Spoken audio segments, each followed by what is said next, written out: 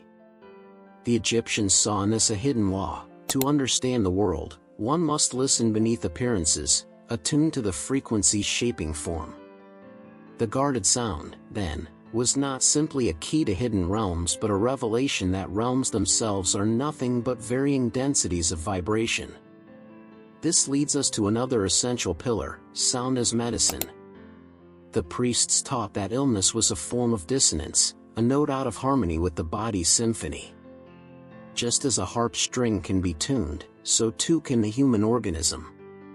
The guarded frequency was thought to realign, to retune the instrument of the self so that it vibrated again with health and clarity. It was not a drug or an external imposition but a resonance that awakened what was already latent within. In this, the Egyptians anticipated modern discoveries that certain frequencies can influence brainwaves, stimulate healing responses, or even regenerate tissues.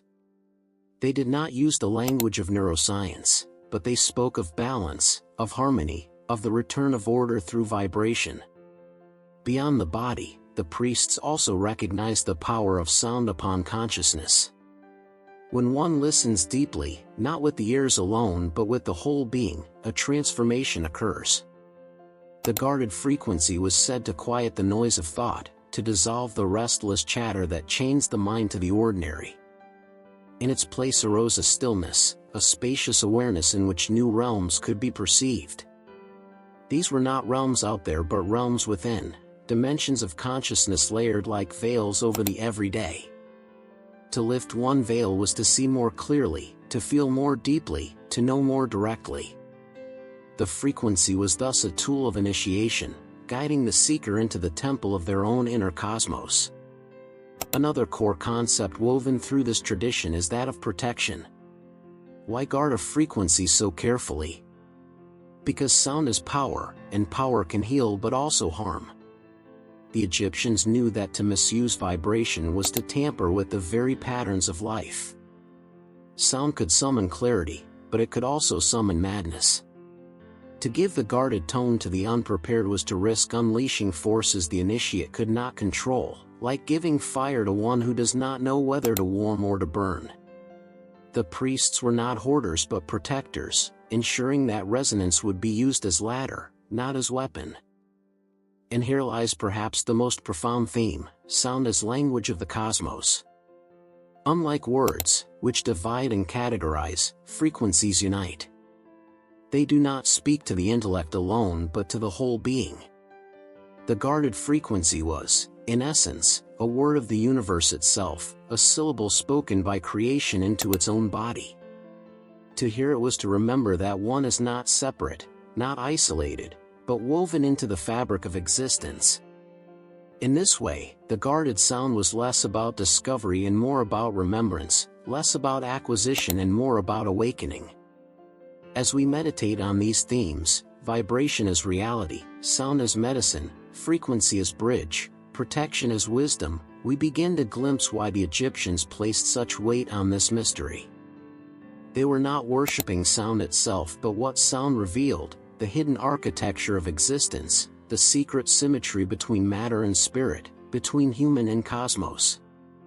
The guarded frequency was a mirror, reflecting back the truth that we are not merely bodies moving through a silent void but instruments being played by the universe, capable of resonating in harmony with its song. And perhaps this is why their temples still stand, why their chants still echo across time. Because they understood something we are only beginning to rediscover, that to listen deeply is to live differently, to step out of the prison of noise into the vastness of harmony. The guarded sound is not simply a relic of the past but a reminder for the present, that within every vibration lies the possibility of awakening, and within every silence lies the possibility of hearing what was once thought hidden.